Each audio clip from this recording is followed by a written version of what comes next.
All right, guys, today here at Tony's Car Care, we got a customer wanting a remote start put on a 2013 Chevy Equinox. So that's what we're going to do, and it's going to be pretty much plug and play. I think you'll be able to see that you can do this at home on your own. So let's go over here and get on the computer, go to flashlogic.com and see what they say to do here.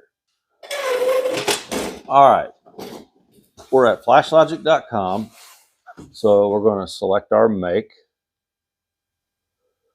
Chevrolet, 2013, and the model, Equinox. When it comes here to what it is, it's a flip key. It's the only way these come. And you can use all of these different things here. This one, however, is the most logical, this FLRS GM7, and that's what we've got right here. Comes with the T-harness and the module. So we're going to click down here on RS GM7 and see it says mandatory aftermarket RF kit required with flip key. All GM flip key models require an extended range antenna because normally these factory remote starts, you just hit the lock button 3 times on the factory remote and it starts the car. And the furnace is kicking on again. I hope it doesn't drown out too much. I don't think it will. I got these microphones on. It's supposed to be 40 today, but the wind's blowing so hard it's probably going to feel like 20 all day. So this furnace is going to run a lot. So I've got the extended range antenna with the remotes because you can't use the 3 times lock on the flip key GM vehicles. So let's download the guide. Then we're going to select the last one here that's been updated. Go up here.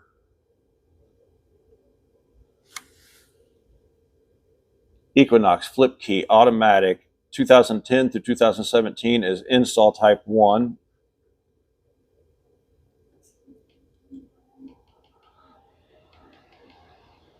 So here's all of your wire colors and locations that you need to get to, which aren't very many on this one, just 2, I think, a parking light and the SWC data, which is like got something to do with the CAN bus system at the OBD2 connector.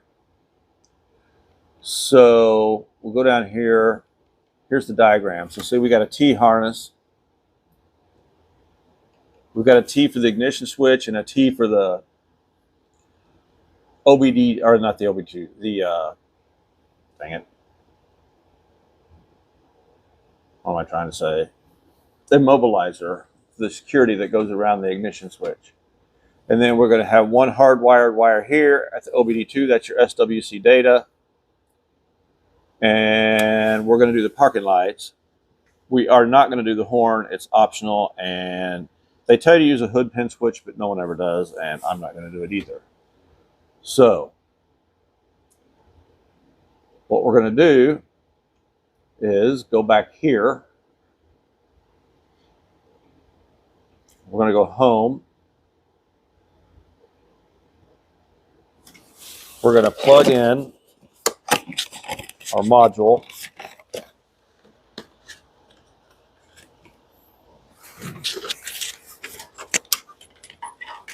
We've got this thing here that plugs in between the laptop and our module here.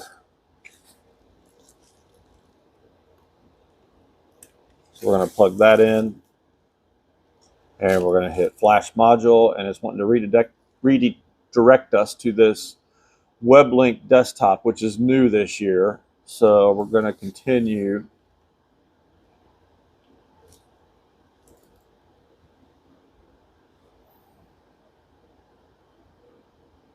I'm pretty sure you guys can go to these websites and do this at home.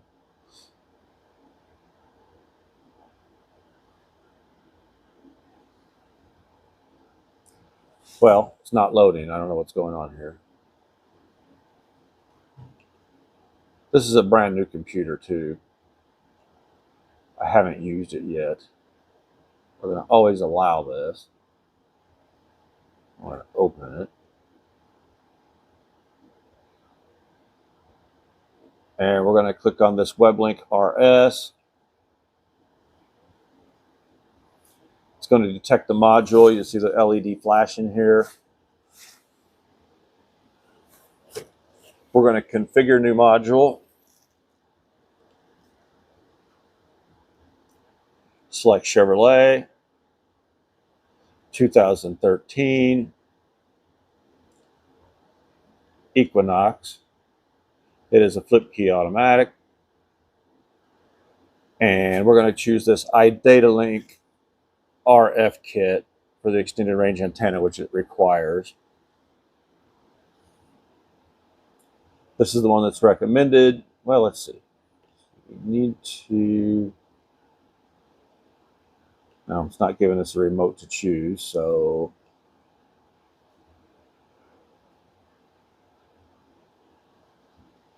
This is telling us again that it requires this RF kit.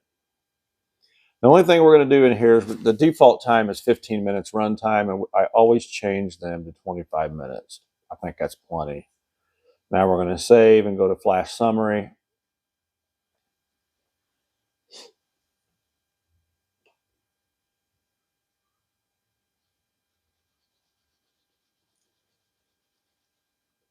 I don't see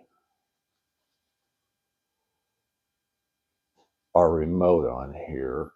It says OEM disabled. Now, let's go ahead and flash it and see what happens. 3 times lock not supported. We know that.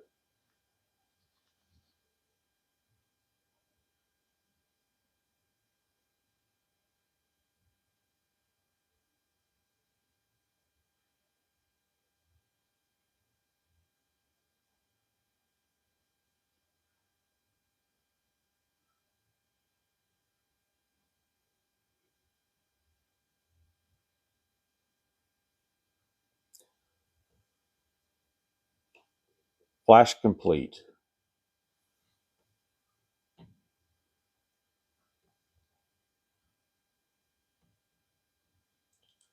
All right. Now this SWC data and the parking light wire you'll find right back up here. Go to Chevrolet, Equinox, flip the key automatic, 10 to 17. SWC data is pin 16. The wire color is green. That's OBD2 at the OBD2 connector. Parking light is in a white connector, pin 26, green, gray, the BCM, left side of steering column. So we'll have to find that stuff.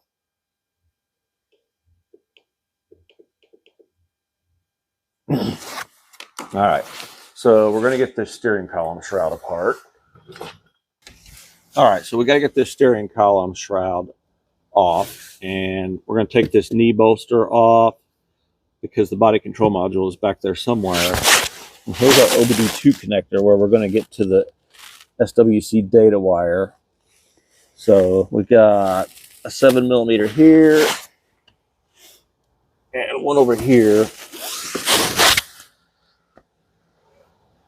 So let me pause it and get those out. Okay, I got the 2 7mm out of the bottom, and I think this thing will just pull off now. Get this back here.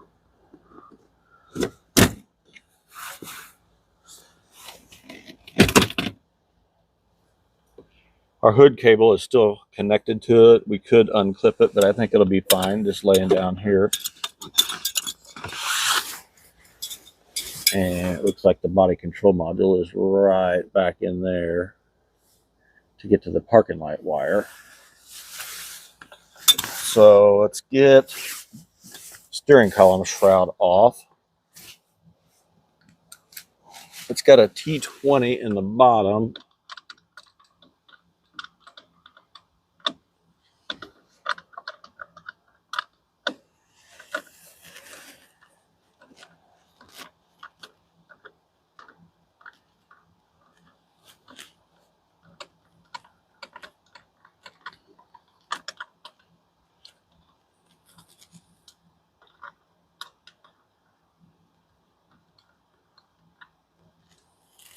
I'll lay that down here.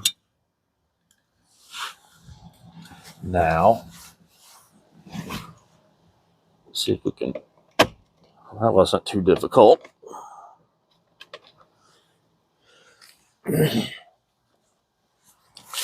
Definitely need to get the bottom off, so let's see. Get the key in here.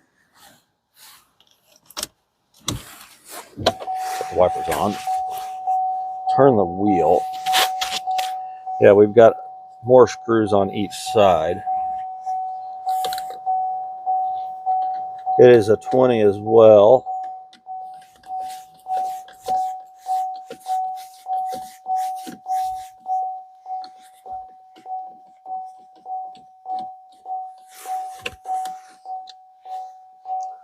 I'm gonna lay that over here.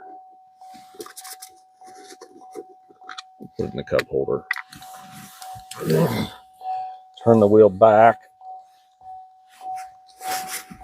We've got another one right here. And we turn the wipers on again.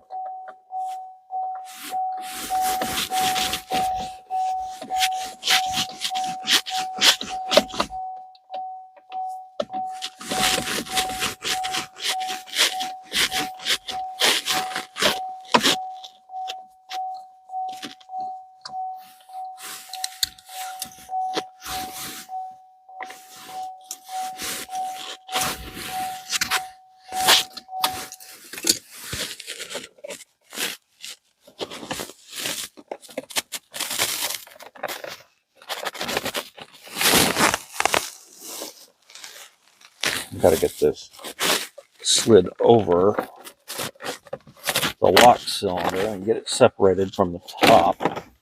There, and then the bottom comes down in two pieces, actually. It splits in the middle.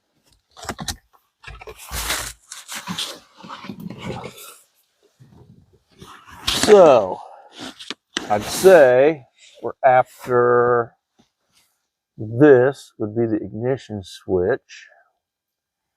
And then probably this one is the immobilizer. So let's grab the T-harness out of the box and see what we got. All right, it says we got VS1, VS2, VS3, VS4. They're labeled, that's what we got. It came with another one for like a different application, but according to this, we don't need it in this one. So,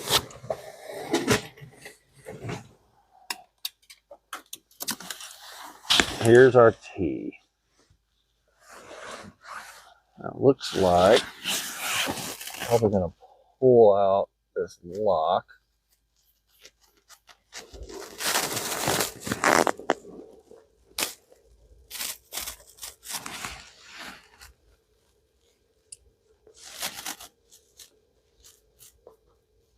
And I'm going to grab a screwdriver. Hold on. All right, I grabbed a screwdriver. I can't get this little lock out of here with just my fingernails. There. Now, I'm going to unplug it. There's our ignition.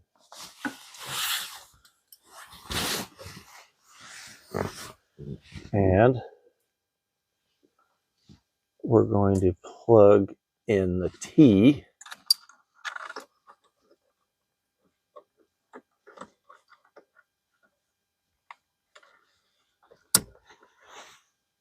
Plug that one in there.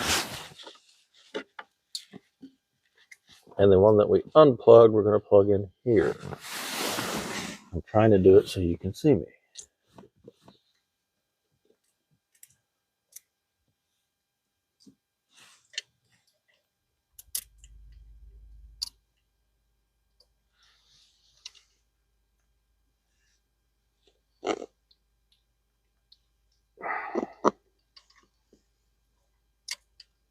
Now I need to set this thing somewhere.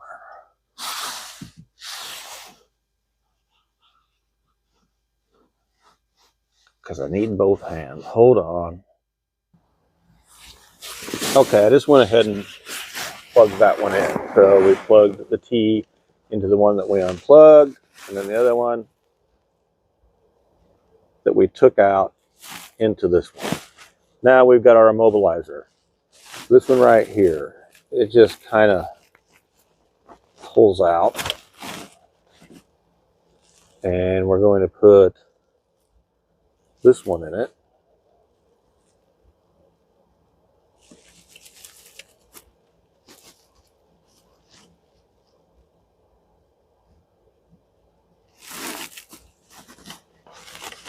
It only goes one way.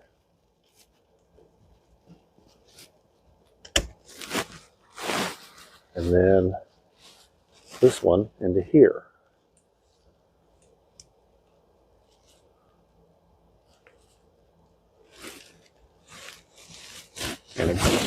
And again, I need both hands.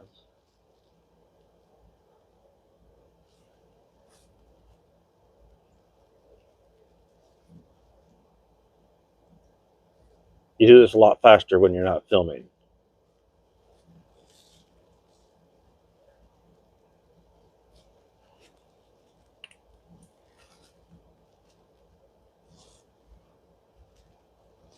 All right, I'm going to do it again with it off.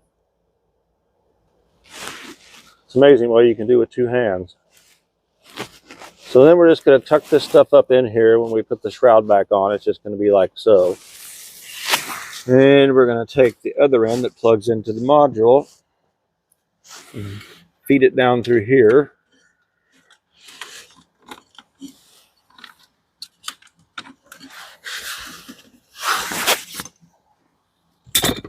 Oops, still with me?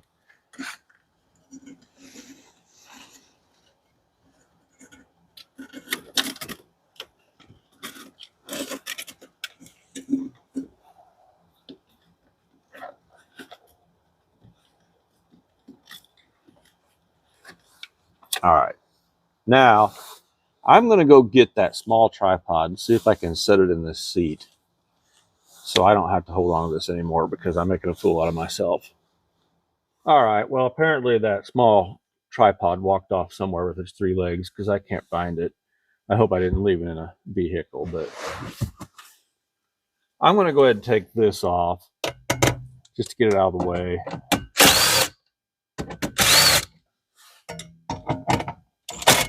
So you can see more.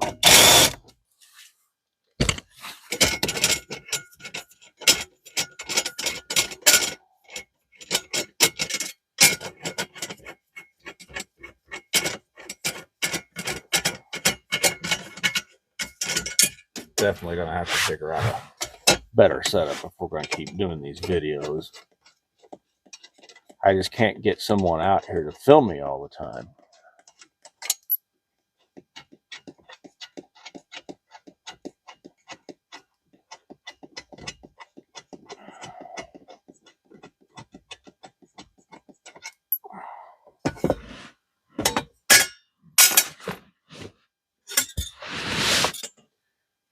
All right, so the next thing we're going to do is drop this OBD2 connector down, and I believe it's Phillips screws. So we've got to get to that SWC wire.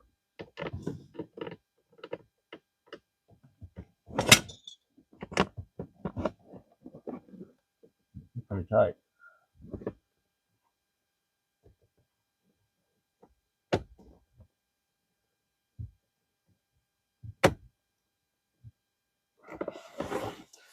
Okay, again, I'm going to pause it to get this down. Okay, I got this thing, the OBD2 connector down, and I got it pulled up through here where I could get to it, and got the insulation stripped off of the SWC wire here in pin 1. And I went ahead and just did that off camera because there's no way I was going to be able to hold this and show you guys, but just stripped the insulation off of it, soldered it on. Now we're going to put a piece of black tape on it.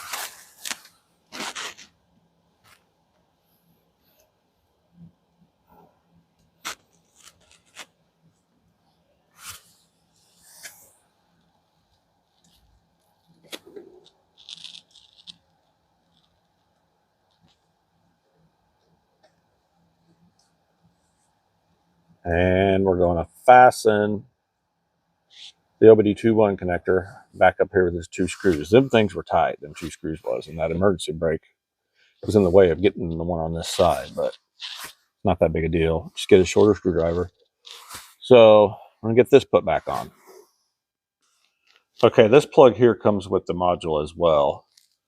And the only wire we're going to use is the brown black for the parking lights. So I just stagger these so nothing touches, cut them off, staggered, and we're going to put a piece of tape around it.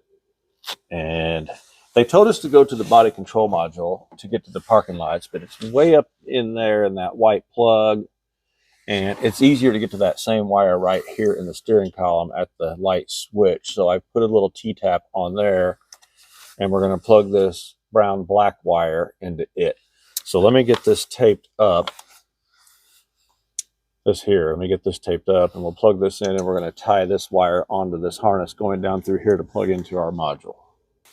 All right, we got the T-tap on the parking light wire, and I've got it wire tied down this main harness, and we've got our module plugged in. Remember, all we did was those 2 T harnesses in the steering column, and we've got our parking light wire was hardwired with the T-tap, and then our SWC wire down at the data connector. That's the only 2 wires that we had to hardwire. Now it's time to program the module to the key. So let's see what it says to do.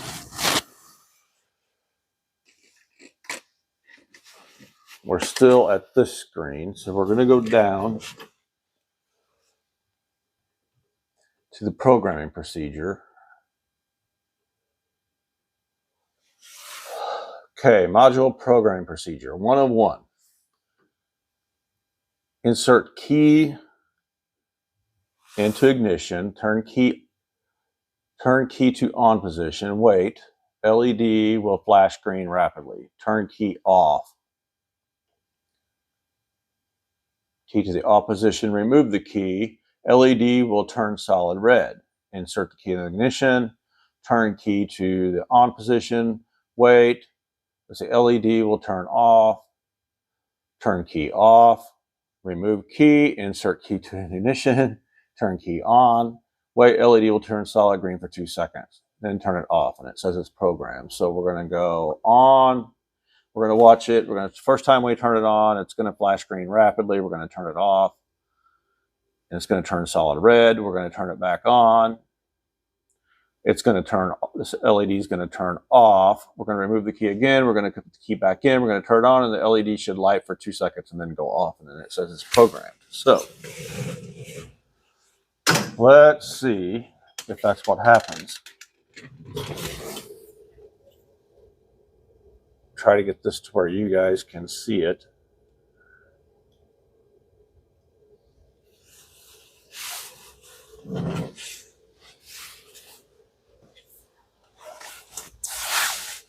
You can see if you guys can see it here. Yeah, you can watch this LED right here. So we're going to turn it on. It's flashing rapidly. We're going to take it out. It's red. Put it back in. It went off. Turn it off. Pull the key out. Put the key back in. Green for 2 seconds. Turn it off. Program is supposed to be complete. So now we have to get our extended range antenna plugged in and ran and ready to go and program those remotes. So let me grab that stuff. All right, here's our transmitter kit by Prestige. It's a 1 mile range. We have to program these remotes to this antenna.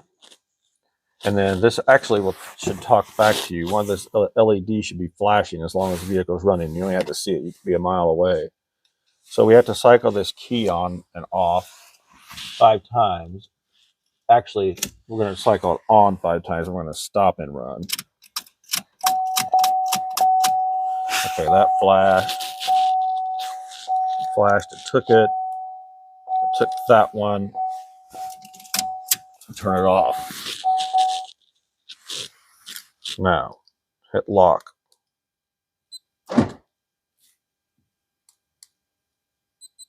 Unlock. Both those work. Lock. Unlock. Okay. Let's just lay this antenna over here and get our light out of the door so we can shut it.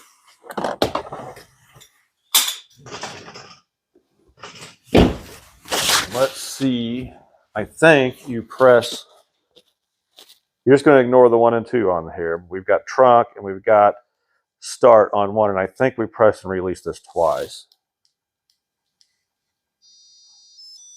Parking lights flashed. Started right up. That's all there is to it, to putting the remote start on there. Press it again twice to shut it off, I think. Nope, maybe we hold it. Okay, now there's a way to shut it off. Okay, we pressed it twice to shut it off again. So, and the door's locked automatically when we did that too. So we're going to hit unlock, hit unlock again, open the others. So that's all there is to it.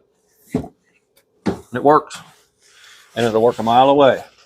So all we're going to do now is run the antenna wire up the A-pillar and over into the center of the windshield above the headliner. And we're going to tie all this stuff up under here, and I'll be back to show you when it's all done. Alrighty. We got the antenna up here. We tucked it up underneath the headliner and behind this A-pillar molding, and we're just feeding it the rest of the way down.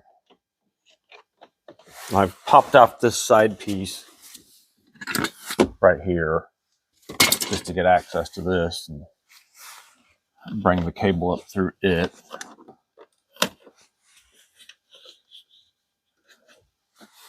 And then we'll just start popping the rubber back on.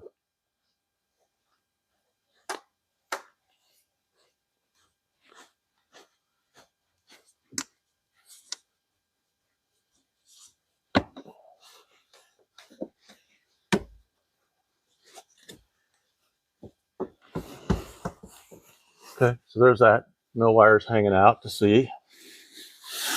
Now we're just going to wrap up what we got left here in wire ties, and we're going to tie it to this factory harness right here. So let me get that done. Alrighty, there it is, all tied up, out of the way, nothing rubbing up against anything. So it's all pretty snug in there. So we're going to go ahead and start putting this thing back together. And I probably can't do it and hold on to this at the same time. But start putting this plastic back on the bottom of the shroud.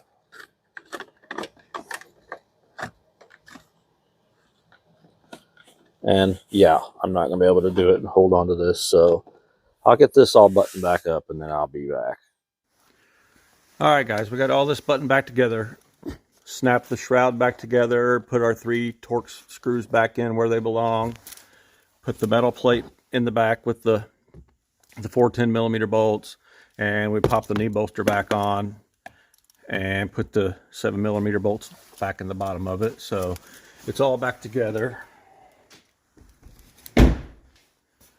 Here's what we used was this Prestige extended range 1 mile antenna, which was required on this one. Like I said, most of them's optional, just by hitting lock 3 times on the factory remote, but it won't work on these flip key GM vehicles. And we put this FLRS GM7 by Flashlogic on here, which, as you saw, was all plug and play except the 2 wires, the SWC data wire and the parking light wire. This is stuff that we just didn't use. It's for different applications. And here's the hood pin switch I chose not to use. It comes with a sticker to let you know to put under the hood. It's got a warning that this vehicle has a remote start. And I stuck it up here. I always stick them up there on the hood, because if you stick it down here on the plastic, it's not going to work. Even if it's clean, it just won't stick to it, because it's got that textured plastic and it won't stick. So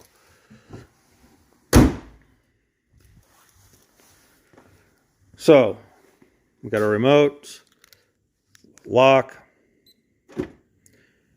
and then you hit unlock, unlock again to open the others, and we'll just lock it again. Come over here, press and release this one twice. Now, see, this is doing this all through data. We didn't hook up any door lock wires or anything. And if you had a vehicle that required this with a trunk, you would hold this button down and it would work on the trunk. And then this 1 and 2 is just for other options. Like maybe if you want to do a window, auto window up or auto window down. I don't do that stuff, but that's what that's for, is extra options. So by pressing and releasing this twice, come on.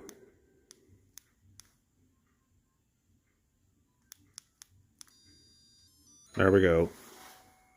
Sometimes you got to think about it. It's going to run for 25 minutes. You've seen we set it there when we flashed the module. We set it to run 25 minutes. And when you go to get in, see, like I said, now this remote is dead. It won't do anything. Factory one. So you got to open it with this one. You get in. If you hit the brake first, it will shut it off, because the brake is what cancels it out. Again, through data. We didn't hook up a brake wire. We're going to put the key in, turn it to the run position, then you can step on the brake and take off, just like that. Now we're going to shut it off, and see the remote start's already off because we hit the brake to take off. That's all there is to putting the remote start on your 2013 Chevy Equinox at actually 10 through 17. So this covers 8 years of the Equinox with the flip key. So if you like this video, if it helped you out, please, again, hit the thumbs up down there, and please comment on the video. It helps me out when you comment. And above all else, please subscribe and spread the word. And stay tuned for more remote starts. When I get these more easy plug and play ones, I'm going to try to show you how to do it.